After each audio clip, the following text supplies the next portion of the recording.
Pick the Nintendo Shack and pray. Frederick from Fire Emblem Awakening says, yo.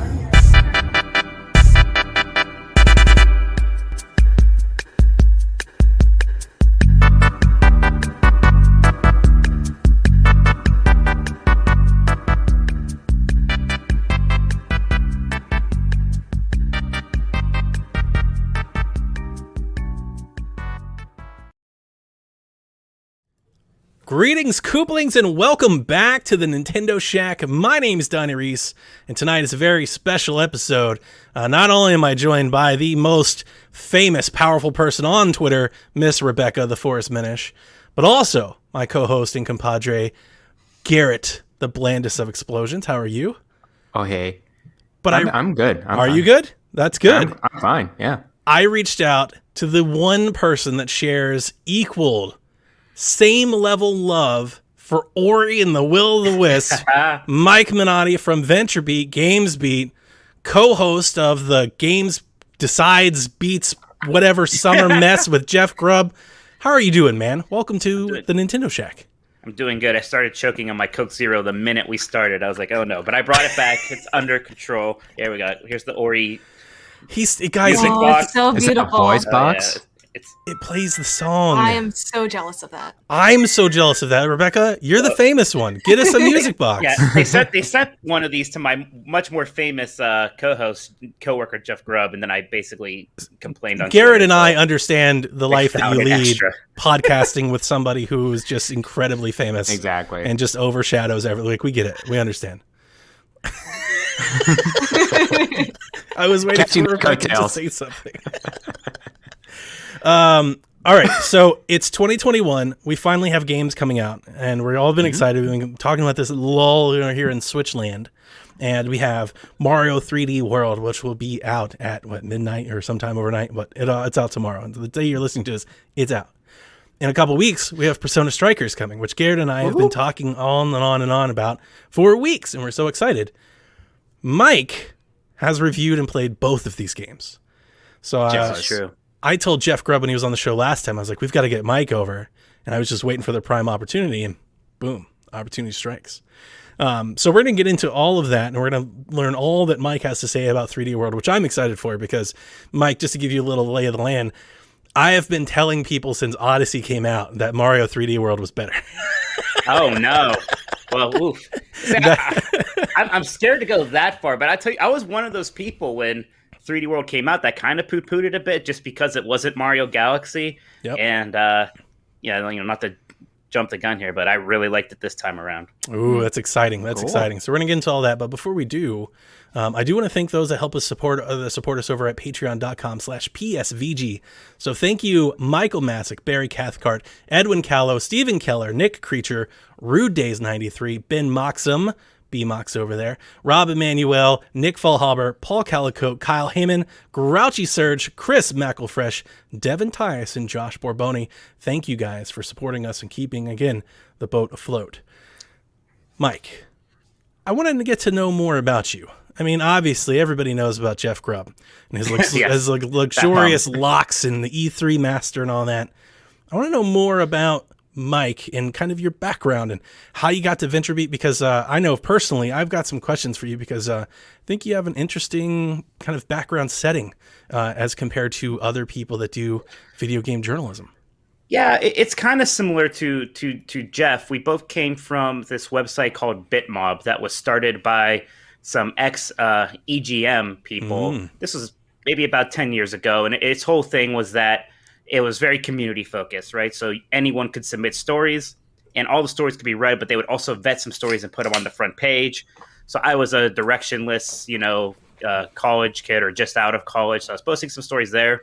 But they also had interns that would actually write posts constantly for them. So I just emailed the guy in charge, this was Dan Shu and Damian Lin. I just emailed them every day for I think about a month straight. And, if you don't have talent, you have to have persistence. So persistence, eventually, they just threw me a bone there. So then I started at Bitmob, and then from there, Bitmob got bought by VentureBeat just a couple years after that. And that I've actually been at VentureBeat for, a pretty long time now. I think it's been almost 7 or 8 years.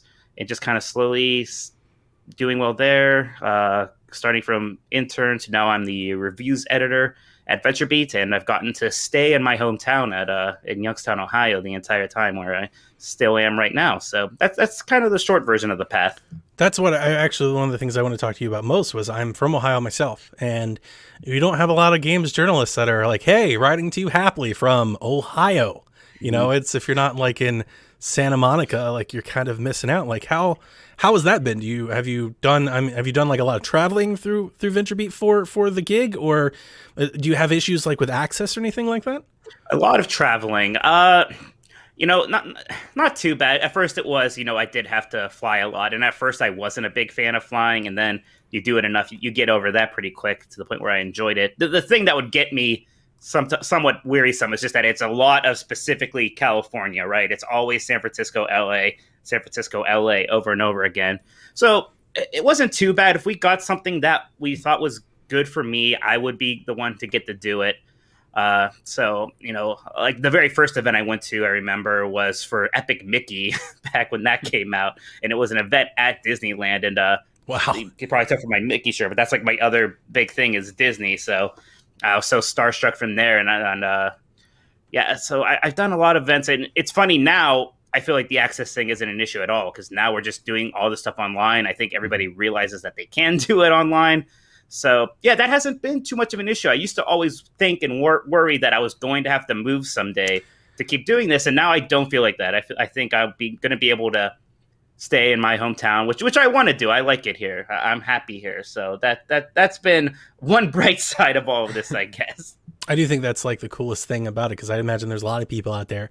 Obviously, I think every time we have a guest on, we always ask them, like, what advice would you give to people? Because we get those questions a lot. People, they want to do this, right? They love the podcast. They love coverage and streaming and the news and the rumors and the leaks. And they're like, I wish I could do that. And there's probably a lot of them out there thinking like, but I can if I don't move to California. And yeah, that's not it's true, funny Mike. because That's proof.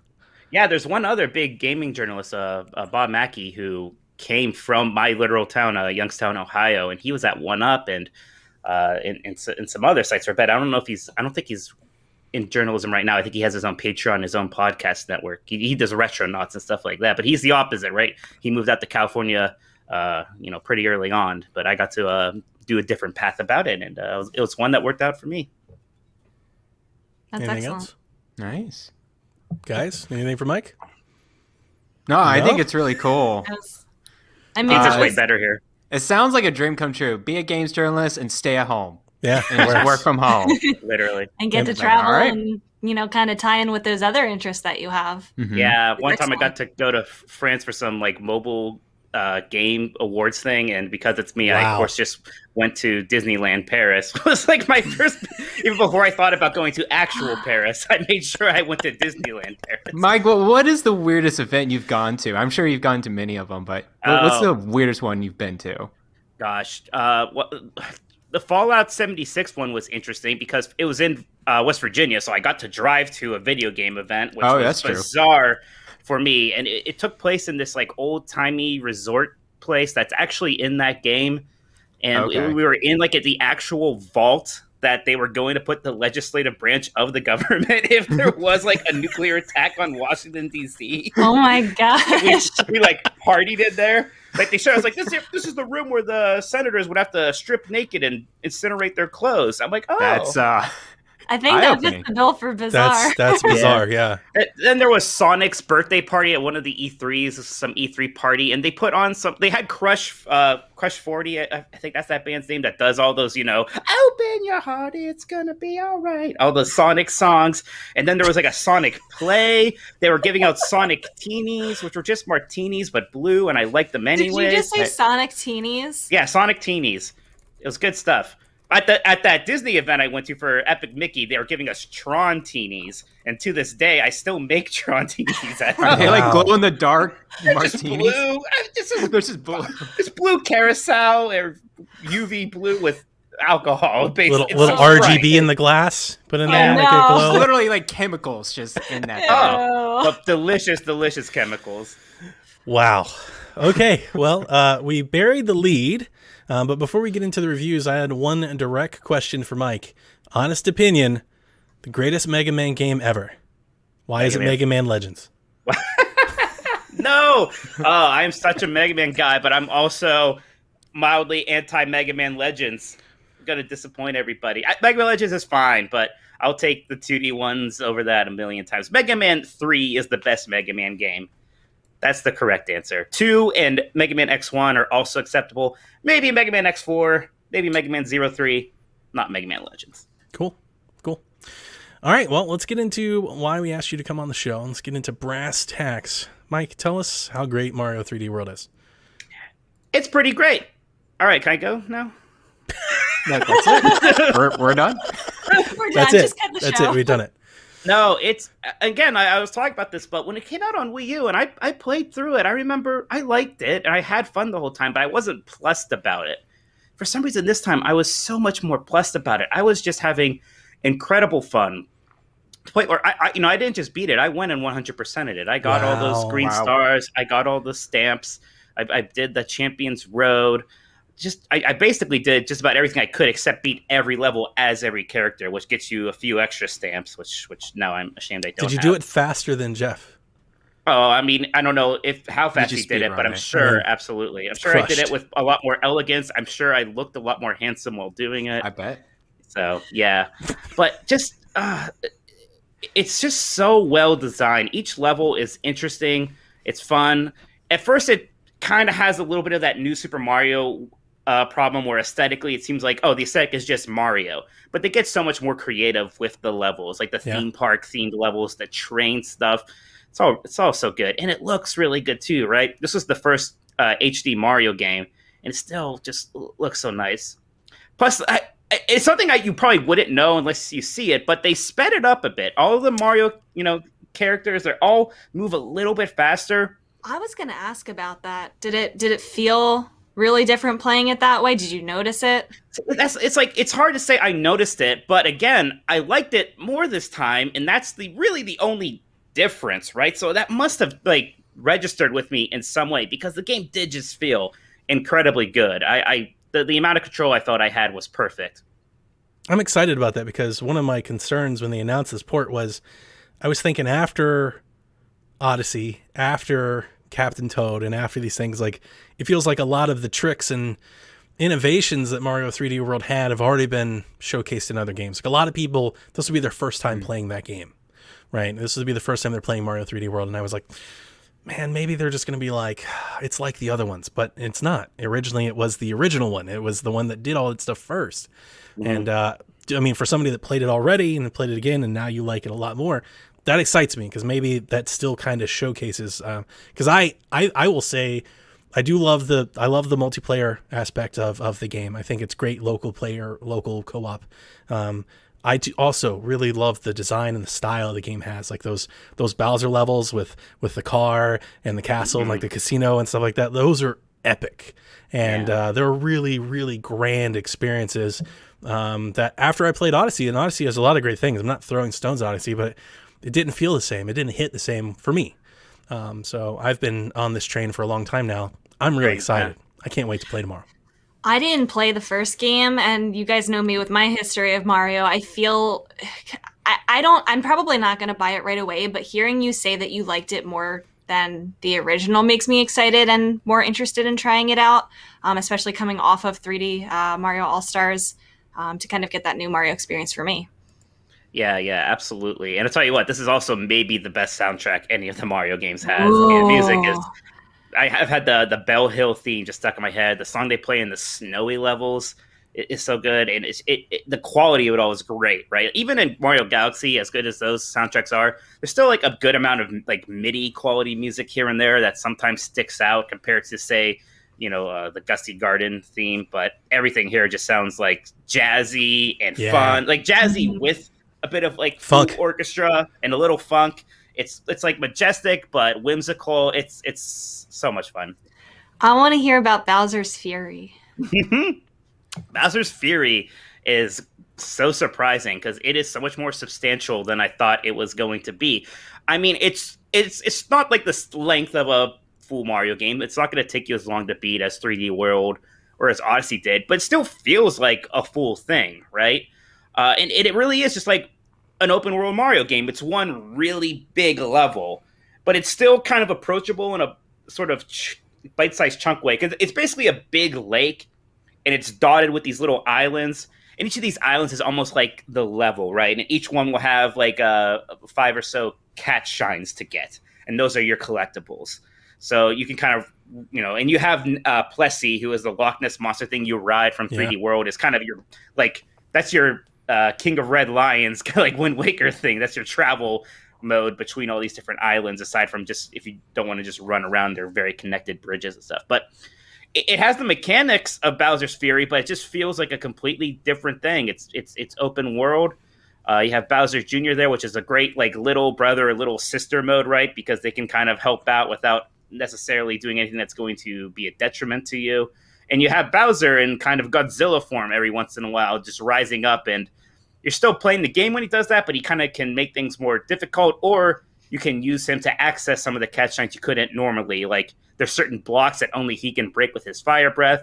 So when he shows up, it's kind of an opportunity to go and get some of those cat shines too. Gotcha. I was going to ask, so in this open world, is it like the hub world and you hop into other stuff like a 64 or Sunshine, or is everything just being done in this world like a giant? Everything's being done in that world. Yeah, it's not it's not really a hub world. It's just like it's like one big Mario Odyssey stage. It's like fluid. Yeah, the closest it comes to is probably the what is that? The second level for Mario Odyssey, the one in the desert. That's one of the bigger ones there. It feels I remember that. Most like that, I guess, but again, a bit more like it's bigger and there's more like centralized areas where the cat shines are. And you can just do anything in any order. You can approach the levels in whatever order you want. You kind of, to a point. At first, there's only so much of the map open, and you fight Bowser multiple times, right? Like in all the Mario games. And once you do, like more of the map becomes open, and then another time more does. So pretty quickly, you can approach it from any area. And like all the 3D Mario games, after you beat it, you still need to go back and get all of them if you want to, and that's when it's like super open up and you have total freedom and stuff like that. I saw a lot of the reporting came out earlier. They said to complete it would be 3 to 6 hours. Is that like full collectathon 3 to 6 hours, or is that just to get through kind of the story meat of it, and then if you want to collect it, it'll take more time than that? What's funny is that came from me. I actually included that in my preview when I wasn't supposed to. Yeah, whoops. I broke an embargo on that, so that was fun. But so at this point, I think it's okay. But yeah, it's 3 hours to beat, like with just the minimum amount of cat shines you needed, and then 6 to 100% it. 6 hours to get all of them was for me. And that's estimates. It didn't have like an end game timer or anything, but I'm pretty sure that's about right. Thanks. Cool. Very excited. Before we get into Strikers, Digital Foundry released their kind of stuff on it, and I'd just like to read some of it. So it's the Switch version of Mario 3D World is identical to the Wii U version. They did notice that the speed, which I'm excited for, because the first one is a little slow. I put it up on Wii U, and like when you're walking, it feels like you're walking, like you're just kind of trudging along. But they did notice that there's apparently like some weird image reconstruction being done on the docked mode. So it's not running like full 1080p. It's got like some interlacing image scaling that's letting it do its 1080. Now it's full 1080 60 3D World. Bowser's Fury though is not. It takes kind of a dip, and it kind of it drops down to like 720. It has like some updates in it, and it's capped at 30 frames on the go, and there's like some slight performance. I don't think there's really anything to really point out because it's minor, but it's interesting, and I think that just kind of paints what Mike was saying, how big and like this entire area is. It's gotta be really taxing to the Switch system, just kind of have like this constantly open world. That's why I was wondering if you jumped into tunnels or paintings or something, and you would offload into little minor sections or something. But because it's all together, it's kind of taxing the Switch quite a bit, maybe. Right, and I think a lot of people think that this is a test of some kind for even a larger open world Mario game, right? Yep. And maybe this is going to be one of the kind of driving forces behind. Oh, we do need a Switch Pro, because even just this version of it was pushing up against the Switch a little bit. And I played it mostly in dock mode, so I didn't notice that too much. But the frame rate thing is real, and that would bother me a little bit playing it handheld. Yep. Is there a map with it, or okay, so at least there's that. You don't feel like you feel lost in it. at all? No, you don't feel lost. The map is, again, pretty much like the maps from Odyssey. It's not as clever as, looking like a little tour brochure, but Gotcha. it's like that.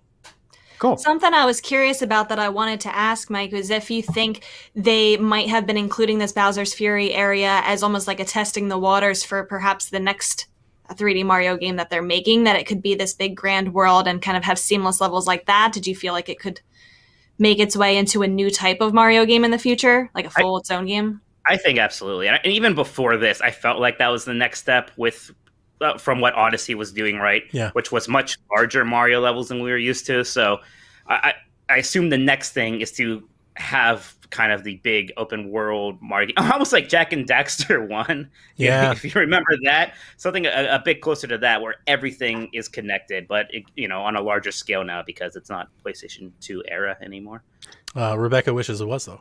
Still loves You that really PlayStation wishes. 2. I Best love the console. PS2 graphics. Breath of the Mario, one day.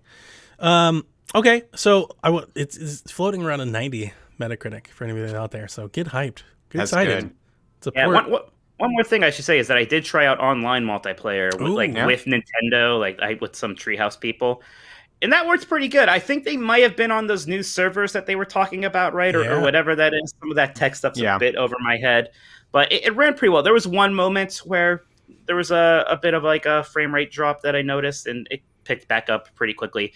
That's not my favorite way to play this game. I'm not a giant fan of that multiplayer. I think it becomes a bit more hectic as opposed to just focusing on having fun by yourself. No. Right. I know so a much lot better of at people. Mario, so A it's lot hard. of people are excited to go into this multiplayer. It's. Mm-hmm. I mean, I played the first one with my kids, and I'm planning on it as well. And I'm thinking, hopefully, me and Jason can get together one night and play. It's a lot of fun because the worlds are big, so you can kind of like roam and go your own way. But they're so linear in the nature that you don't have like weird camera issues or anything like that. But you also have like a mini competition where whoever finishes the level gets the crown. So it can lead to some competitive stuff where instead of like helping each other to find all the clues, you just start throwing people off the side and trying to get to the end. So it kind of goes, I think it depends largely on who you're playing with. It's fun. I would not want to play through the whole game like that. Of course. It's the same way how I feel about new Super Mario Brothers games. It's fun to play with friends sometimes for me, but the game quickly becomes about vengeance. It's like, this person threw me, now I'm going to throw them. So it has a very different flavor at that point. Yep. I don't want to play with Donnie then. I think I'm good. I'm just here for a good time. I don't know what you're talking about. I'm a Mario newbie. You would just throw me out in this side of the platform. Me and you, Garrett. All right. I want to talk about Persona Strikers. Now, Please. Garrett and I have been talking about this for a very long time. We've waffled back and forth on where we were going to play it and all that. Digital Foundry did not do a breakdown, but I did find some intel that I shared with Garrett. And Garrett, you're right. The Switch version runs the game better than Age of Calamity. Yeah. It's smoother, right? It's smoother. It doesn't drop as much. Yeah, Okay. it's a more stable 30. It does have a lower resolution. But one of the interesting things with like the tech comparisons on Switch with some of these games is Switch games have like higher contrast. Like when you comparing them side by side, like the Switch version has like brighter, vibrant colors and like darker blacks than console versions, which is a little I see that sometimes. weird actually. And sometimes you might even prefer it with a game like Persona. Like I'm still going to get it on PlayStation because apparently it just runs completely smooth over there, but I waffled on it after like seeing some preview and some review stuff. I was like, maybe I just get it on Switch. I don't know. Maybe get both, Might as well, Or the cross saves. I actually did play it on a PlayStation for my review. PlayStation 4 version on PlayStation 5. And it ran very well there, which you would kind of hope it would. But it looked great. Very consistent, high frame rates. Load time seemed really good. So that's great. Right. And I am somebody who, I do have like bad flashbacks of playing Hyrule Warriors like on the Wii U and stuff like that. I'm like, I don't know about Muso games on Switch or Nintendo platforms, so I don't know. But man, this game surprised me because I like Persona a lot. I love Persona 5, and this really wasn't on my radar because I'm not a big Muso guy. Right. I'm not a big Dynasty Warriors just like guy. me. Yeah. So I didn't really care. I'm like, so Persona is the next random video game series to become a Muso. Okay, whatever. Right. But this isn't like that. This is really Persona 5 too. It's almost Thank a you. direct sequel. Thank you Wow. so Like much. the only difference is that the battle system is a real-time battle system instead of turn-based. It's almost like Kingdom Hearts is a comparison I saw, Yeah. and that's what it feels like, right? Like you're running around, you're attacking, you have a magic system, but it still has all that Persona stuff. You're still exploiting enemy weaknesses. Right. You still are collecting and fusing personas. You're still doing one more time and switching characters on the fly. Like all of that stuff is still there. The social aspects are a bit scaled back. Like you don't have the social links, but you're still real world stuff. The whole kind of gimmick here is that it's a road trip that you're on with everybody. So you get to visit more cities around Japan, which is fun. It's shorter too. This is like 30 hours instead of 100, which without the social stuff and as being an action RPG, I was kind of fine 30 with that. still, yeah. 30 That's really good for me. I think that's an improvement. I think I prefer that, to be honest. quite a bit. But yeah, that was the big takeaway. It's like I was surprised how much this was like Persona 5. It's basically that same formula. I'm interested in knowing a little bit more about the social stuff. So is it like pre-canned, like pre-missions? Is it all cutscene? Do you at least get to choose kind of how you spend any of that time? So kind of in between some of the dungeon stuff, you're going to be in those cities I'm talking about. You can run around, you can talk to your characters. And there will be like some missions that you'll get from them, like, Morgana wants to get Anne some sweets or something like that. There's like a couple of moments. Like there's one time where I went on a Ferris wheel. It's like, who do you want to go on the Ferris wheel with? And, Sure. But you're not romancing anybody or anything like that. There's one bar that's like I forget what it's called, your social bar. Your confidant or whatever? No, it's kind of like that, but it's just one now for everything. Okay, gotcha. And everything you do just goes to that. Even beating battles, like that thing goes up a bit. And that gives you points in like not a skill tree, but something kind of like that, basically. So that's what you get instead of the much more robust, Arcana cards and all that stuff. Right. Is it by calendar day like Persona? No, and so like they have a calendar, but it's like if you go inside of a dungeon, you come back out. That doesn't advance a calendar day. Okay. So that really doesn't matter. It doesn't really too matter. much. No, Okay. it's just literally for like story progression and planting your feet there, I guess. Gotcha. There's no deadlines or anything like that. And the story is a straight sequel after Persona 5, the original version, right? Yeah, it starts a few months after the end, where the main character comes back for a summer vacation with everybody. Cool. And you like the story? Yeah, at first I was a little kind of iffy on it just because it starts off slow, like Persona games do. But the difference here was I really wanted to get to this combat. I wanted to see what it was like, what was going on. So taking a bit to get there. Plus, it's reintroducing all these characters that I already know. And all these characters have had their character arcs, right? They already kind of went through all the emotional growth they needed to in the last game. So it took a bit for them to introduce some of the new characters and to get things going and to get going in the dungeons before I was kind of happier on that front. Nice. I think it's interesting that they had the review embargo up so early. I almost didn't even realize that myself till I was writing the review because I knew when the embargo was. I'm like, when is this actually coming out? Oh, yeah. Okay. It's still a few weeks out. I was like, wow, it's going to be a while. Now, Garrett, you're also right. Surprised. Current Metacritic's like over 80 at the moment, I think. Yep. So spot on. Good. Weren't we talking about that? You thought it was going to review fairly low. I have this thing with Muso games that journalists and pros, they typically don't rate them very highly. I don't think a lot.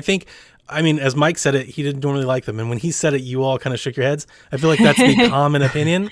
Yeah. I like the Muso games. So it's one of those things I've gotten used to.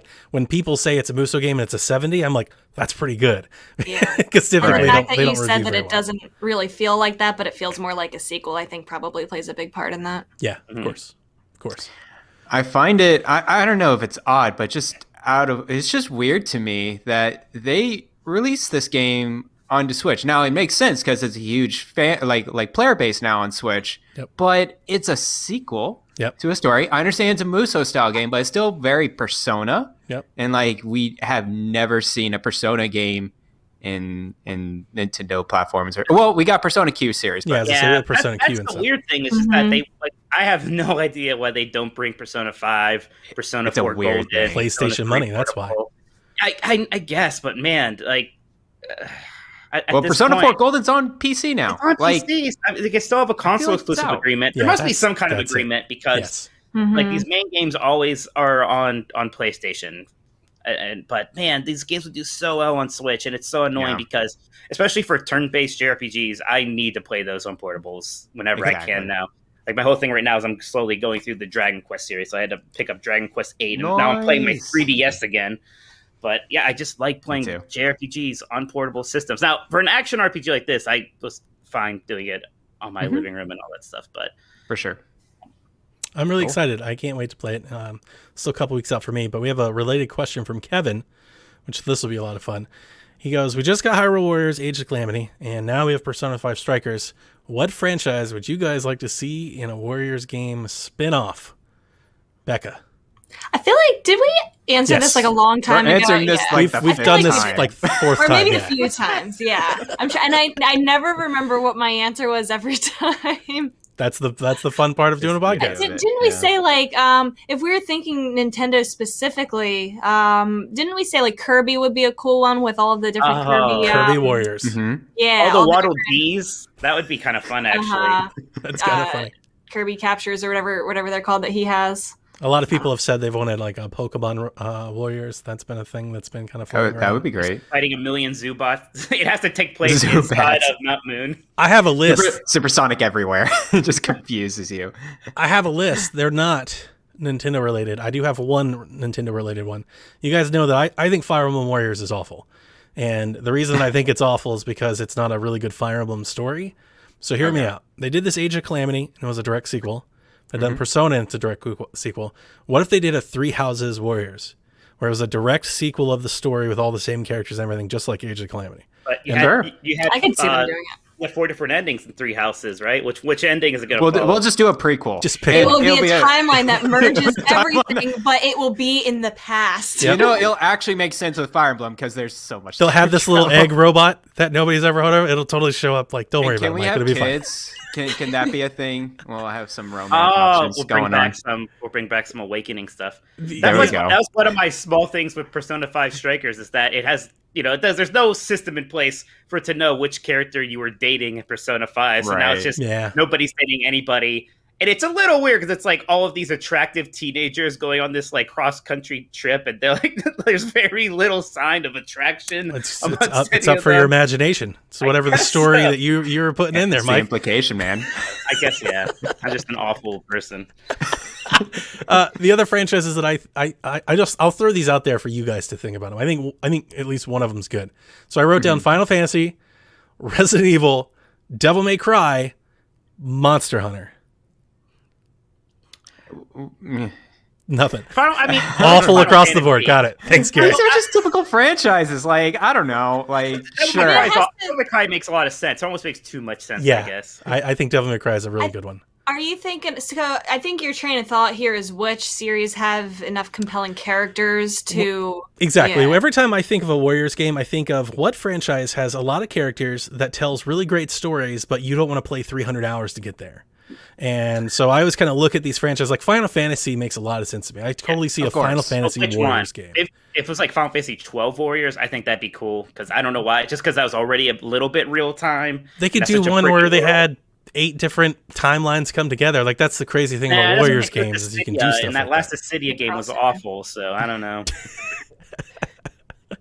I thought Monster Hunter could be a fun Warriors game. That one's already like kind of action game already, so it's just not enough monsters though. They're just giant monsters that you go and attack over and over again. It doesn't feel like Warrior style to me. I want to do something just real weird. I want an Echo the Dolphin Muso game. There we go. I want to see them figure that out. What is that going to look like?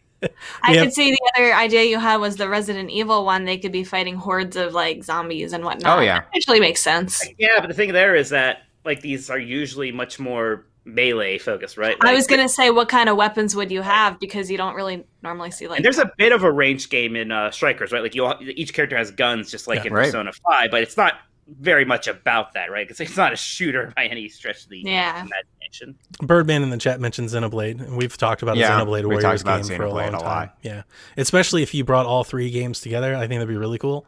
Like if you could have like Mithra and Pyra, and then also jump into a mech, and then also go back, that'd be That'd be nuts. That'd be a lot of fun. I would That'd be actually enough. be surprised if that doesn't happen at some point. I think it's a It good does bet. make sense. Yeah, that one actually makes sense, especially since Nintendo has a relationship there. Yeah. I could see them doing that.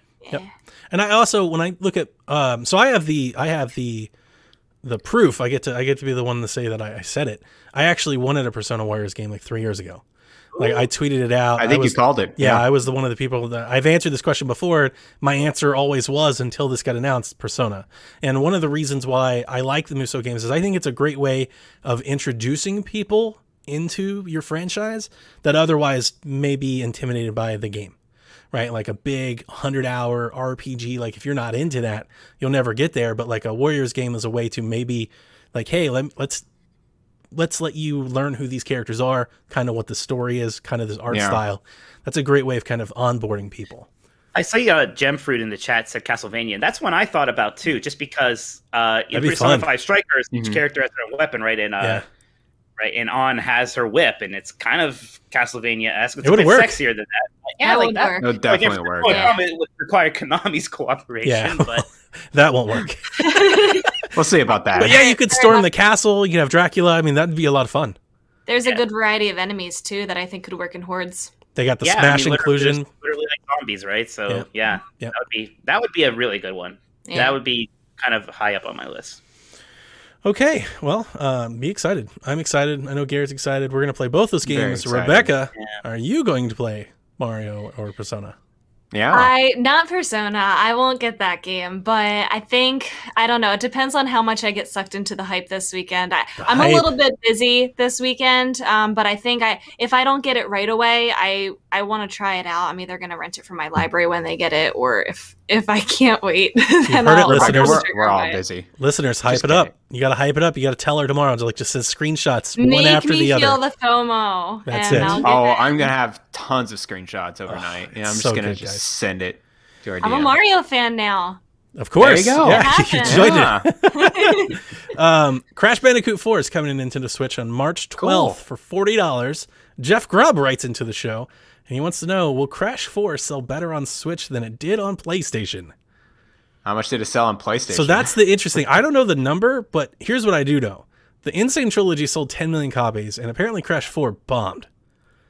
Oh, really? Yeah, so I don't know if it bombed, but they In did comparison. not talk about it very much. They didn't they blasted those numbers for Insane Trilogy, right? Yep. Like they were very proud of those. For 4, they didn't talk about it too much. Now, Insane Trilogy did come to Switch at some point, Yep. and that gave it a big boost. I'm sure that this is going to give it a boost for Crash Bandicoot 4 as well. I don't know if it's going to suddenly sell, more than twice as much what it already sold. It's hard to So- expect a game that's already out, that's not selling, to suddenly sell. The only thing that you could point your hat to, though, is everything that comes to Switch apparently suddenly sells. Yeah. Like, I mean, Yeah, they just sell a lot more. I hope it does, because I love Crash Bandicoot 4. I thought that game was fantastic. It kind of reminds me of Super Mario 3D World, actually, right? In terms of just like pretty linear, but super fun and just really great level design, fun power-ups. big production. I've only played through the first 3 worlds. I got it over sale on Black Friday, and I've been playing it in between games. I don't like Crash. My co-hosts know that, but I feel like to say that out front. I don't like Crash. I never have. This is a good platformer. I still don't like the Crash formula of platforming per se, but this is a lot better than the old ones were. I've always said I think the old ones are quite overrated. I'm very nostalgic for the Crash series, so I'm ready to get into Crash 4 Team sometime. Racing. That's the one you Crash should've Team done. Racing's Yeah. my favorite, man. It's so I good. love that kart racer. So Did you see I Mike's don't have face much when experience I with said Crash, it was but overrated? I think it'll overrated. I think it'll find a nice home on Switch. I think it'll sell well. I don't know if it'll make, set any records or set the world on fire or anything. I think Yeah. if somebody's looking to get into Crash, they would probably buy the trilogy on Switch before this, but I don't think it'll do badly. I don't think we're going to get Crash 5. I don't think it's going to do that well. Right. Yeah. Especially, I was going to say, Monster Hunter. It's coming out in Monster Hunter. Oh, it's World right in the 2. middle of that? Yeah. No. Yeah. I'm sorry. Rebecca, 4 more games have been added to Nintendo Switch Online. Are you excited for Psycho Dream, Doomsday Warrior, Prehistoric with a K-Man, Fire and Ice on NES. The other My three. headlines get snarkier and snarkier every single time that Earthbound, Chrono Trigger, Mario RPG, every time those are absent, I swear I'm going to get fired one of these days with my headlines. I was thinking about this, though, and I think I'm being overly bitter. I did go back and watch the trailer for these games, and I feel like we need to keep a little bit more of an open mind. They look kind of cool. I think if we're looking for cool, like, retro games to play, this could be something that might be kind of cool to dive into for, an hour or whatever. I don't know. It just feels like a missed opportunity. I'm trying to be optimistic. I get it. I like it. I like it. Because there's only so many times. There's only so many times I can complain about these games not being on, on the service. Fire and Ice is supposed to be like a fun, like, puzzle kind of thingy, but, like, I don't know. Prehistoric Man is supposedly an incredibly generic platformer. That fighting game, 2D fighting games on Super Nintendo that aren't Street Fighter, Mortal Kombat, or Killer Instinct, who cares? Maybe and it's just a shame because I feel like, and Earthbound was trending last night because people were talking about it not being on the service. And I can't help but wonder, like, if it already was on the service, maybe we would feel a little bit more open to these editions, thinking like, oh, cool, these are games that we've never heard of. We could check it out, try it out, feel a little bit more cultured on these obscure games rather than just complaining that they're scraping the bottom of the barrel instead of giving us what we want. Right. And yeah, it's just Earthbound and Super Mario RPG are two very big holes, and they were both on the SNES Classic, so it doesn't seem like it's something they can't do.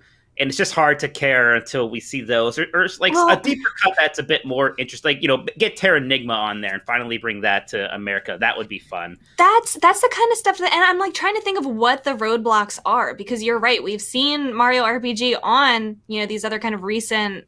Was it on the Switch? Not the Switch. The SNES Classic. That was on SNES. I know Earthbound was. Earthbound was on the Virtual Console, so it's not like they don't. It's not like they can't or don't want to. You would need a little Square Enix cooperation for Mario RPG, I guess. I can't imagine that would be that hard. Earthbound, there seemingly is no roadblock, right? Like, I have no idea why not. There's none. They could, and part of me says they don't want to acknowledge Earthbound in 2021, but the fact that it's on the Virtual Consoles and the SNES Classic says differently. Yeah, it's not like being on the Switch Online service is some huge honor either, right? Like, it's not like Fire and Ice is suddenly going to become a household name franchise. Just put it on there. I think the other thing, too, is some people are just super ready for more platforms, right? People want to see Nintendo 64 or Game Boy, Game Boy Advance. It's time for that, too. That's definitely here with me. I mean, I've said it a bunch. I don't want to throw stones at retro enthusiasts that love these consoles. It's just, I've had my fill. I had my Super Nintendo and 3DS. I had my NES Classic. I've had my Super Nintendo Classic. Like, I've done it. I am the consumer. I've already got it. I've done it. I've consumed it. I'm ready for new. I think a really good point to make, though, is that it is cool that there's games that are on here, but when you're missing the highlights, it really doesn't matter. Like, it doesn't matter what rare game they pull out of nowhere. If the games that people really want to play the service aren't there, then it doesn't matter. And that's exactly what I mean. I almost feel like they're hurting. The narrative is that it almost hurts the value of the service, because instead of talking about, there's 4 whole new games that they're adding, we're talking about what's not on it. It's a bunch of games that you don't want to play. The perceived value goes down. Yep. It's games that we haven't heard of. And then we look at the gameplay, it's like, well, yeah, it's just an old platformer that we haven't heard of. I think we would be more receptive to it if we had if it was something we would expect. If we were using the service. Yeah. Like, we're not using the service more often, right? I mean, that's part of the problem, is that the releases are so sporadic that when it does happen, it's like, oh, great, I guess I'm going to have to wait like another month or two to have another chance at the game I actually want on here. Yep. Which at this point, is there even a chance that they're going to add that? Because they would have by now. They have to. Again, Earthbound, I have no idea what would be the holdup there. And I'm excited to start Earthbound for the 7th time and feel bad for not getting it again. So I really want it there. The only thing that I could imagine, and it's not a good reason, don't get me wrong, I'm not condoning it, is that maybe they're just saving it for a rainy day. I think Nintendo does that. I think there's pretty good evidence that they do that. And you just kind of like, they're just like, we don't need to right now. We have like, so many subscribers right now. Yeah, we have Like, so many we don't subscribers. need We're to. selling so many games. This is not a thing. Like, we don't need this right now. Like, let's wait until a big game gets delayed. And, oh, by the way, Earthbound's out today. You know, like, that's kind of, you know, they And it kind of do almost that. drums up more excitement because it's been so long, and then we can say, finally. Yeah. Are they so mad about us asking for Mother 3 that now they're not even giving us Earthbound? Well, It's like, you know what? my crazy theory when they didn't add Earthbound Beginnings to the NES online service is that, oh my gosh, for the anniversary, they're going to be doing a collection of all three. It's going to be amazing. Right.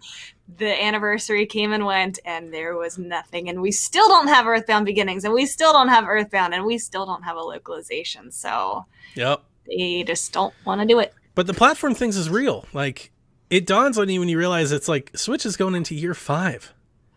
And That's crazy. Nintendo Switch Online has been around here for a couple years now. It's like, how about let's get a move on it, guys? Like, why This are was you... like the old times. This system would be just about done, right? We used to have 5-year life cycle. Basically. And I remember when Nintendo Switch Online came out, we were talking like, oh man, like it's $20 a year. What if they did like GameCube games and it's like $30 a year and I'm not even N64 thinking about like, GameCube no Yeah, more. okay. That's off the You know, like- table. I wish. if they tiered it up, and it's like they know that they can do that whenever they want. Like, that's such easy money they're just leaving on the table because that card is there for them to play whenever they want to. But then they also, we proved to them that they don't even need to do that because they can stick a like very bare minimum remaster of these Filter. N64 and GameCube games and we'll pay sell it to us for $60. $60. Yeah. And we proved it. Mario All-Stars sold like heck. Yep. Well, sometimes Nintendo doesn't do things even though they make sense. Like, even though 3D All-Stars sold so well, I'm still like, I'm worried we're never going to get Mario Galaxy 2 on the Switch because they just may not do it anyways. It would make too much sense, wouldn't Make it? too much sense. Why do that? Why do the thing that everybody wants to buy? Yep. They already have the HD remaster, but we'll see. Guys, Carla- you're not getting the point. Donkey Kong Country 1, 2, and 3 are already on Switch Yeah, Online. The see, best at 3 least- games are already online. So Okay, 1 and 2 maybe. Donkey Kong Country 3? Really? come on. At Just wanna least stick when with they Ron. added bottom of the barrel stuff in the previous months, they had at least that one thing, the Donkey Kong, Right. that first party. Yeah, Something yeah. that was exciting for people. This, it's like, I don't It's even want to nothing. boot it up to try one of them. It's Yeah. weird not to have a single actual like Nintendo first party game. And there's got to be some, right? Like, is Yoshi's Cookie on there yet? There's got to be something they can throw in there. Bobble Bobble. Mario Paint. Give me Mario Paint. I'd actually be legit to play some Mario Paint. I would actually. I open would that too. up. I Yeah. wasn't being sarcastic. Just release the music creator. That'd be good enough. That works.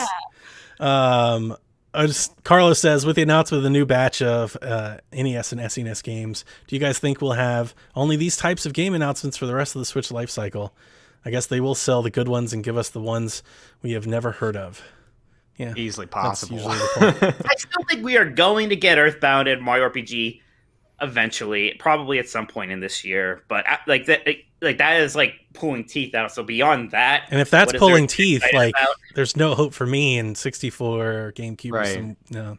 I think got at time. best, Game Boy Advance. Game Boy, at best. We had the Nintendo 64 virtual console games on the Wii. Like, it's so crazy that Yeah. we haven't had that. It's the on weirdest Switch. thing, yeah. I always Like, that's so old. That should be so easy to get on there. I always overlook the portables. Thank you for bringing it up, Rebecca. Like, I would be excited for GBA games and Game Boy games, especially if they had like some Pokemon support and stuff like that. Like, yes, do more Get of those that. Oh, Castlevania. give us just a Pokemon collection. That'd be great. Yesterday, I bought Ocarina of Time on the Wii Virtual Console for $10. I could have done that on Switch, but I couldn't. Right. Right. It's not. Yesterday. Star Wars Republic Commando has leaked for the Nintendo Switch and is on the way by data miner NW Player 123. The port comes from Aspire Media, who was just acquired by Embracer Group, the team behind several of the recent Star Wars ports to mobile, Xbox, and PC. I've never played Star Wars Republic Commando. It looks kind of awesome. It's great. dope. Is it? Yeah. Star Wars games. It's super fun. It's nothing too crazy. It's a relatively basic first person shooter with some kind of fun squad elements. Yeah. But it's super solid. The chemistry between the four clone troopers you're playing Clone as troopers, yeah. is a lot of fun. Yeah, it's the best thing about the prequel era is probably Republic Commando. This is a great game. Nice. Oh, okay. Well, then now I'm definitely going to get it because I was looking at some gameplay and I was like, oh, so there's kind of a little Doom, a little Halo in here. Like, this looks fun. I'm always down for a shooter, especially on Switch. I say it all the time. I want more first-person shooters, and this looks like a lot of fun. So, Did they say for $10? I didn't see a price. Oh, you didn't see a price for it. The Okay. other ones. What did Jedi It was Outcast cost? It was like $7 or something like that. Yeah, it wasn't too expensive. It was pretty cheap. And I'm excited about this one. I actually found across this just reading up. I was trying to find new things to watch on Netflix, and I came across this article. A documentary focused on Nintendo is coming to Crackle on March 1st, according to Deadline. Playing with Power, the Nintendo story, is written by Jeremy Sneed, narrated by Sean Astin. Will feature interviews with Will Wheaton, Nintendo of America co-founder Ron Judy, Atari founder Nolan Bushnell, former Sega CEO Tom Kalinske, Reggie Fils-Aimé, and Phil Spencer. What's Crackle? It's a free Exactly. service that you can watch shows on. What does Will Wheaton have to do with Nintendo? Yeah, I don't know. That's a good one. Everyone else, I know just he was wanted there. someone. He's their That's fine. famous expert, like expert witness. Famous game is. Famous nerd. That's Will it. Wheaton says that he likes Nintendo. Like, all right, thanks. I'm excited about this. I think I didn't write it down. I want to say I remember. I think they said it's 5 episodes. But yeah, you can download Crackle basically to anything, Rebecca, and they've got like shows. I know, like, didn't Jerry Seinfeld had a show on there, like his show? What his comedians and cars? Yeah, were like getting I think it was exclusive to Crackle for a while, but yeah, it was like this little thing that Sony tried to do. I think they sold it, but it's just a thing. Yeah. I don't know why this isn't coming to another platform. Maybe it's not very good. They probably didn't want to pay for it. We've been seeing more of these documentaries about We have. games, which is nice. There Right. was a Console Wars video version. Yep. Was it Netflix actually did have a little video game documentary show? Yeah, for- we watched that. Yep. I forgot what it's called. Though. There's I know that some of the Midway guys, they have a documentary now about the golden era of Midway in the 90s with like NBA Jam and Mortal Kombat. So it's nice to see these things. The director actually released a documentary a few years ago on Amazon called I think it's like the History of Gaming. Oh, And cool. I think Sean Astin's in that too. Sean Astin from Lord of the Rings and Rudy fame and stuff like that. So I'm excited. I'm always excited. I don't know how much insight we will get. I think the insight that these people that are advertised, I think we've heard the insight that they have. Like, we've heard it in Console Wars and other things some other times. So I would love to see more Nintendo Japan type stuff in here, because I think that's where kind of some of the the secrets reside. But I'm still down to watch it. I mean, I'm always down for a little dose of nostalgia. I want a whole episode about the heartbeat sensor. Yeah. I'll finally see what that thing is about. I would love to know what their quality of life plan was for like the 5 years during the Wii U, where they kept talking about they have this quality of life like whole other thing. It was like a device. It was going to watch you while you sleep and stuff. It was like, and it Nice, just, quality of life system. it totally went away. It Oh just my died God. one day. Never mind. I would love to know, like, what did you have in mind? Like, where exactly were you going with it? We'll never know about that stuff. Failed projects are the best. Like, they're the most know. fun to speculate about. But that's why they'll never talk about it. I feel like because it's failed, they don't. Yeah. I don't want to dive into that. Yeah. Wasn't that around the same time when they were pushing on mobile? Because the Wii U was doing that, so The they were Wii U was thinking about terrible. all these other avenues. Then when the I know Switch became a big hit, it's like, never mind, we make video games actually Yeah. on console. That's fine, we're good. That's it. And that does it. That does it for this week in Nintendo, at least in the news. So, Rebecca, why don't you hit us with some questions? Absolutely. Tony wants to know, if we do not get Breath of the Wild 2 this year, what is most likely Nintendo's holiday game this year? I mean, Pokemon. I think I know Donnie's answer. I thought it was going to be Bayonetta. Typically, isn't there Pokemon in something else, though? Every single time My we get other Pokemon, answer- there's also another game. Yeah, my other answer was exactly what Garrett said. I was on our prediction show, and I think Bayonetta 3 comes this year. So I hope so. Do you think that has a wide enough appeal, though, to be the holiday game? No, Well, it it's going to didn't be have a one of big- the holiday games. We didn't have a really big holiday game this year, really, right? No. So, Yeah. Not really, yeah. We didn't have. Like, it wasn't like 2 years ago where we had Luigi's Mansion and Pokemon, right? This year we had Which is insane. Pikmin 3 and Hyrule Warriors. So, like, maybe this year it's Bayonetta 3 and Legend of Zelda compilation for its anniversary, just like 3D That All would be Stars. cool. that So works. it might be because, again, I think there's still some impact of COVID. I still think Breath of the Wild 2 could be this year, but I'm not as certain about that as I would have been like 3 months ago, even in a post Cyberpunk world where everybody's going to be delaying their games to make sure. I don't know. Yeah, I think that's probably my best guess. If we're not getting Breath of the Wild, I think we will have some type of Zelda content this year.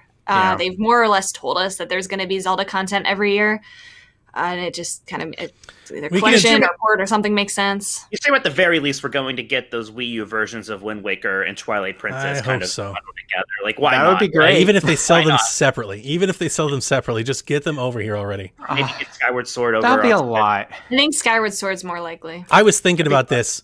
I would literally buy them all if they sold them individually. Oh yeah. Oh sure. I don't think I could. Everybody's like betting I could. on this collection and everything, and I was like, even if they wanted to do it the worst possible way, if they were like, here's 5 individual Zelda games that you can buy this year, I would buy $300 every one of them. It was like the last time they made any kind of a bundle was on GameCube, right? Yeah, it was GameCube. Zelda 1, 2, and I think it had Ocarina of Time, maybe. It had Zelda 1, 2, Ocarina of Time, Majora's Mask, and then a demo for Wind Waker. Okay, all right. Yeah. Right. Yeah, that was the last GameCube, so that was like 15 years ago or more. I was wondering, I think we should address the rumors that have been floating around. There have been a lot of Australian EU trademarks that have been pulled from Zelda franchises overnight. A lot of people are speculating that means something. We've seen Nintendo refresh trademarks a lot. The only interesting thing that I think is note of those rumors at the moment is that there are trademarks for games that are currently under trademark. And that is new for me in terms of following this news for a while. No, it's not. That's not unusual. They have done that before. And every single time we say, oh, but that's special. And it's just something that they do. They want to keep their trademarks. I don't think I've seen Nintendo refresh a trademark for a game, because it is for a game. This isn't for merchandising. This is specifically for software that has a current trademark on the file for until 2030. Yeah, that's a little weird for this year. I didn't know it was until 2030. Yeah, I think it's Twilight Princess is under trademark until 2030, and Okay, they just refreshed the trademark. That does change it a little bit. I mean, it makes sense. I think that they would do that anyway, but I don't necessarily think that it means necessarily that we're going to get all of those games or like a collection or anything. I agree. But I mean, I think there might be some kind of overlapping in what we get and like what they would just do anyway. Yep. The other thing is that I don't know about Metroid Prime. Metroid Prime 4, no way this year. Definitely not. Metroid Prime Trilogy, maybe. And there's also rumors that there's going to be another 2D Metroid game. So maybe that could be. That would be really cool. Stop giving the Metroid fans hope. There's got to be something Metroid at this point, right? The Switch has been out forever. Don't do it to them. Nothing Metroid. There's got to be something. Make them wait. Yeah, like the Earthbound fans. We'll end up getting a port of Metroid Other M is what we'll get. The Wii port, which I defended at the time. The Wii port. You got to play with your Joy-Cons. You got to detach. That was actually kind of cool, right? Like you pointed at the screen. No, I liked Other M. I liked Other M. I'm with you. I defend Other M. I don't think I want to see it ported to Switch before we got the trilogy. But right. That trilogy has been rumored for so long because it makes so much We've sense. Talked about it. It's basically rumored only because it makes sense, right? And they still won't do it. Well, we had several folks that, like, I guess, influencers or insiders that have had a track record. They said it's done. Like, they've said it on record. They're like, it's done. It's been done. They think it's like the Pikmin 3 situation, right? Like, people said that Pikmin 3 was done long before it came out. They're just kind of like, we can release this at some point. Yeah. The guy's name escapes me, but I was following him on Patreon for a while, and he said a year before it came out, he's like, it's done. I've seen it. It's done. He's like, I don't know where it is. I don't know why they haven't released it. He's like, but I'm telling you, it's finished. Yeah. Liam Robertson. He said that. I like Liam. It seems like a waste to me that and I've said this before, if they're taking their time on Metroid Prime 4, I still need the time to play through 3 of these games before that comes out. Give it to me now. I don't understand the point of releasing them so close to each other. I know you said, Donnie, that they want to hold on to it until they get closer. But to me, and I'm not in marketing or anything like that, but just from the consumer point of view, I'm less likely to buy 4. I have it pre-ordered. If the trilogy comes out only a year before. No, it's a good point. I'm sorry, go ahead. Sorry, Tom. Just I think about all these people that have Switches, right? There's a lot of people who have Switches who maybe weren't necessarily Nintendo fans before, right? You want to introduce them to this franchise. You want to get them on board. I was With only plenty bringing of up. time. I think there's typically a pattern with this. It's not that you want to release them close to each other. It's that typically what will happen when you do like what I would call like a notable highlight release like this. Not a remaster. We get remasters all the time, right? But Metroid Prime Trilogy's better than a remaster. Like if they remaster that, it's a little bit more than that. I think what you hold it for is you hold it until you actually announce and reveal Metroid Prime 4. Metroid Prime 4. Here's what it looks like. It's awesome. It's coming a year or two from now. By the way, Metroid Prime HD Collection is out, and it's out this fall. A little bit better. And it's funny because they did that with Samus Returns. Yep. They revealed we have a logo. We're working on That's Metroid right. Prime 4, and P.S. By the way, here's Samus Returns. Yep. I remember So you're right, covering they that did do E3 and being so confused. I was right about Metroid Reform. So I was like, They oh, here's waited another until- Metroid game. I was like, what? Treehouse to say it. They didn't even include it in the main That's right. presentation. It was just such a side, so like, bizarre. oh, Blew my by the mind. way, also. Everybody got off stream, and about 15 minutes later, I kept yelling at everybody, get back on stream, get back on stream. Wait, Like, come on, Metroid, Nintendo. what? They just And it was announced just the 2 logo. Metroid games. Yeah. Yeah. Yeah, and I think with That's a good Metroid point, and what Tony. we know that it's gone under, I think that's a reasonable expectation. That they're waiting until they have something to say about Metroid Prime 4, and then they'll do the collection and get Yeah, people okay, It'll be excited. so long from now. You've That'll be convinced long me from that. now. It will be. That's a good point. It will be. It's okay. We'll still have our Switch because they could just still sell Switches. It's in That's the life because they're cycle. selling a bajillion. Maybe of they'll them. bundle in with the Switch Pro. No No, bundle. it's still No gonna be bundle. Switch. It'll be separate, but there'll be no bundle. Maybe they'll do a purple one though, or something. They might do something like that. But they're Oh not man, gonna. if there was a Switch that was like in the various suit colors, I'd be all Oh, over that. that'd be Right. great. Yeah. That'd be That'd be amazing. good stuff. I want to believe in the 2D. My predictions for the year was 2D Metroid, Mario Golf, some Zelda releases, and Pokemon remaster. That was Mario Golf basically just makes it. so much sense. Like that has to be coming, right? And Bayonetta Right. and Bayonetta 3. Those were that's my year, and that's why I think Breath of the Wild. I think if that is the year, then you can totally delay Breath of the Wild. Like that's a really good year. You can push Breath of the Wild a little. I think I want to believe also Pokemon Diamond and Pearl remake a I little think bit that's what we'll get. Yep. for sure. later in Pokemon the year. Day, a couple weeks away. Didn't they announce something today where they have a tie-in? First it was with Katy Perry, now it's with Post Malone. Yeah, Post Yes. Malone concert. Let's go. Every gamer my age was like, "What?" What's a Post Malone? I felt so old when that came. more out. more of a pre-Malone kind of guy. What?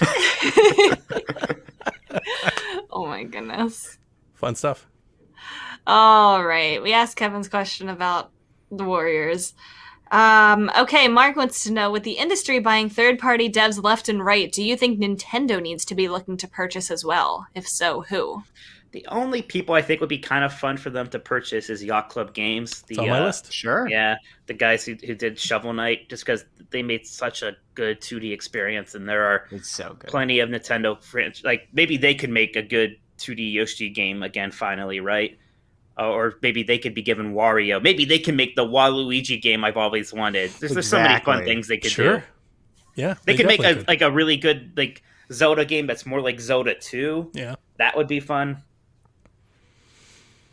Them, and then I think also one of my other answers would have been Playtonic, the guys who make ukulele. Yeah, Very good. that makes sense. Just huh? bring them on board, have them do more, Nintendo Well, it's stuff.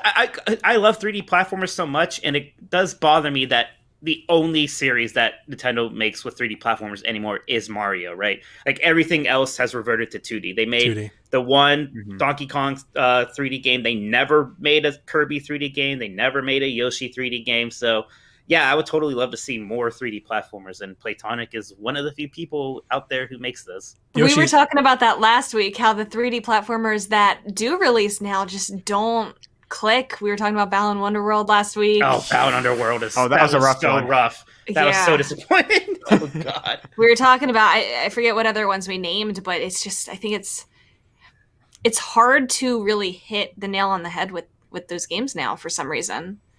I was And I think there excited were to think some about good a ones. Yoshi 3D world. I was like, oh, that sounds dope.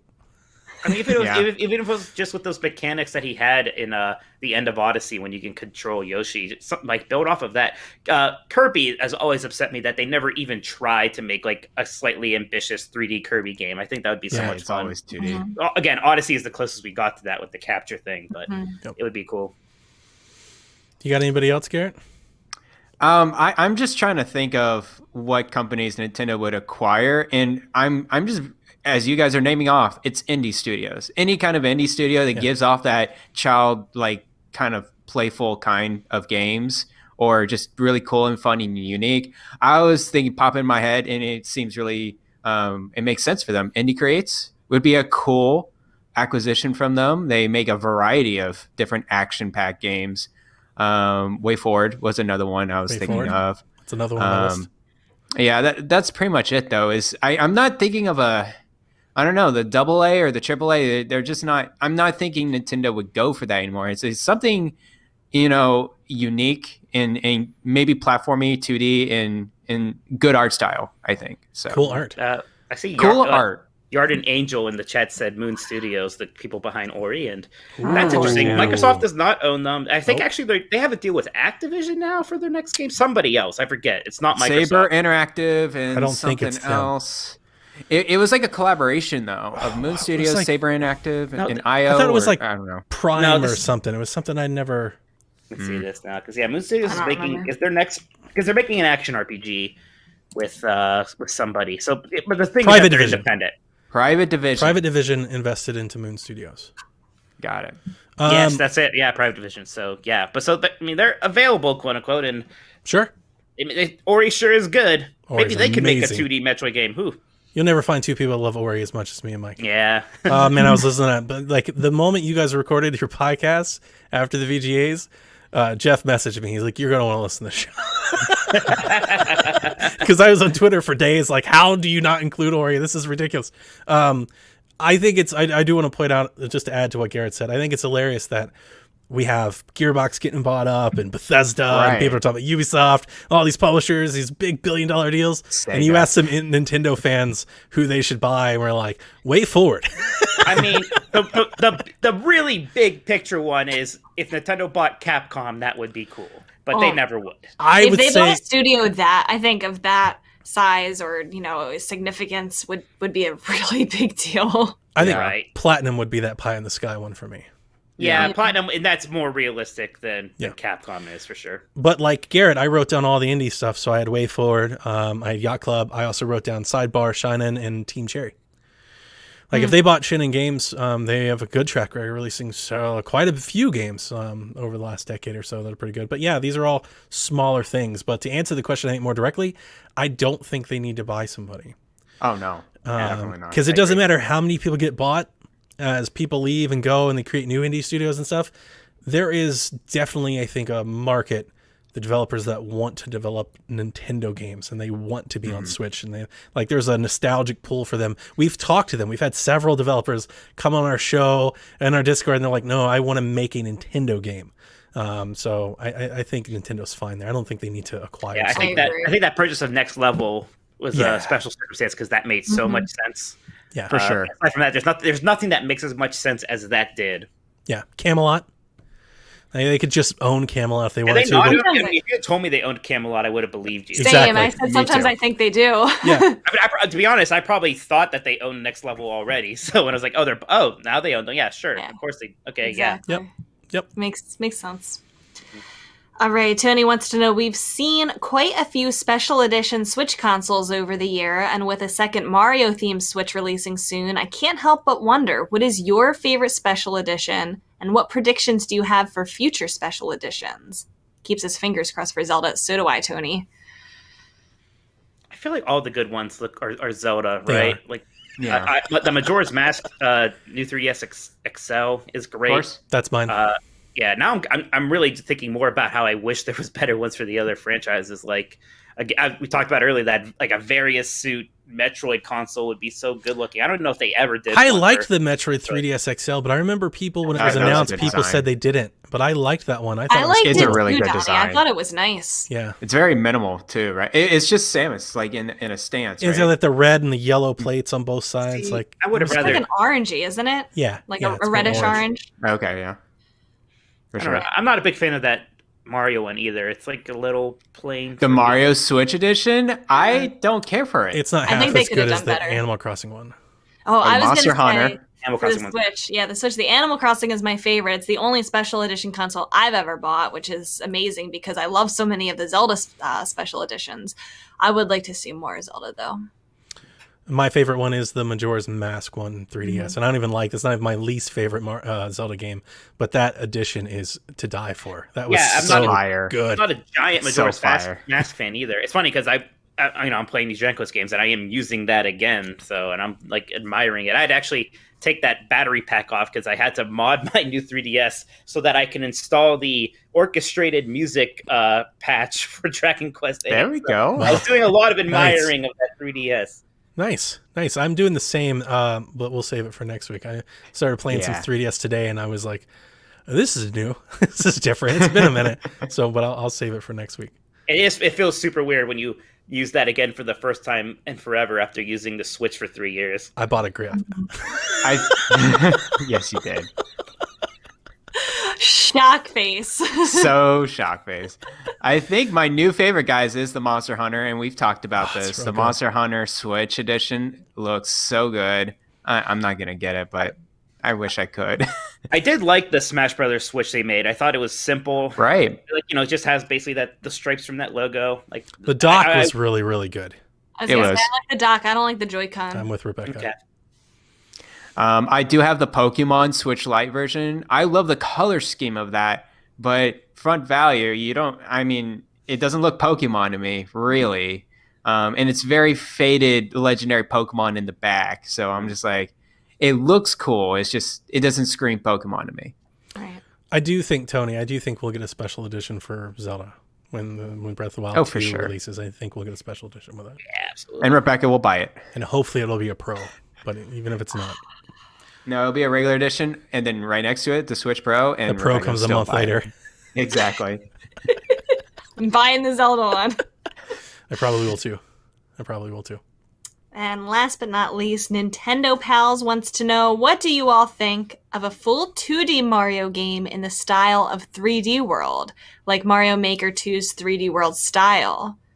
I think that's incredible. I liked it. You remember I was telling you guys about Mario Maker 2 and how I like the 3D world inclusion. However, I would say that I love the 2D stuff that they did with Odyssey. By far my favorite part of that game. It was like 2D, like on the wall stuff, but it was old retro stuff, but with new, like modern elements too. It was like a mishmash of old and new. I want that to be the next 2D Mario game. Like just a whole bunch of that. Old retro sprites with this new modern design flair on 3D, platforms and stuff like that. Like I was just smitten with that. So that would be what I would want.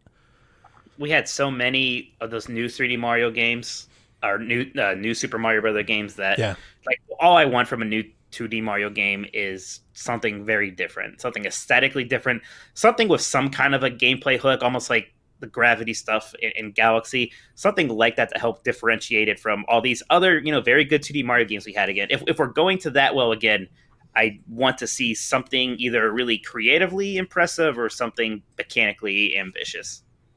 I'm not really a big fan of the 2D Mario, but I totally agree with you with the art style of it. I think it's very boring to me, the new Mario, whatever it is called, style. I would like to see a total refresh of that. I am a big, and I know they'll never do it, but I'm a big sucker for sprite work, for sprite graphics. Yeah. I'm a big sucker for hand-drawn graphics. So anything that we got like that, I think would just be such a good kind of retro throwback, but like in a brand new modern game with modern mechanics. We've been doing that new Super Mario Bros. Look it's for just, like, it's what, so 12, 13 years? Yeah, it's been a while since the Wii days. Since the Wii and the DS. About it. And the DS, yeah. Can't tell the difference between all of those games. It looks generic. That's what it just looks cartoonish. I said before, like with 3D World, that was one of the things that threw me off at the first time, is that it's a bit like that, more so than the Galaxy games or even Odyssey, right? But right. No, I agree with you. It is like it, but it's like the best of it. Yeah, it definitely does that the best too. Yeah, and it gets away from it. But yeah, like by the time of New Super Mario Brothers U, I was so over it. It had that one level that suddenly looked like a Van Gogh painting. I'm like, well, this should have just been the whole game. This is actually really interesting to see. Yeah, and it's just one level, and it's the only thing I remember from that game. And I've beaten that game twice now. It's the only thing I remember. Yep. I agree for sure. Well, that's going to do it for us this week in the Nintendo Shack. Mike, plug your stuff, man. Let them know where they can find Games Beat Decides, your Disney show, and all the other things that you do on the amazing internets. Well, yeah, thank you. Yeah, Games Beat Decides. That's the podcast I do with Jeff Grubb for our site Games Beat, and we do that weekly. We usually record live on Friday, so you can check us out wherever you get podcasts there. And then I also do 90s Disney, which is my 90s Disney podcast at 90sdisney.com and all of the podcast places. That's a lot of fun. Our last episode was about Spaceship Earth's 1994 version with Jeremy Irons narrating. But yeah, we have a good backlog of evergreen episodes for that show if you like Disney. Nice. Well, on behalf of Nintendo Shack and PSVG, dude, thanks so much for dropping in. And thank you for having me. Thank you very much. Thank you. Great. Absolutely. We'll definitely have you back and Jeff back. We need to have you back more. I think for every show that we get Jeff, we'll have Mike back twice. We'll see how that goes. I agree with that. That's pretty That good. sounds good. That's pretty good. Yeah, well, I am at least twice as good as him, so it makes sense. All right. That's going to do it for us this week. From everybody here. Catch you next week, Kooplings. Bye-bye.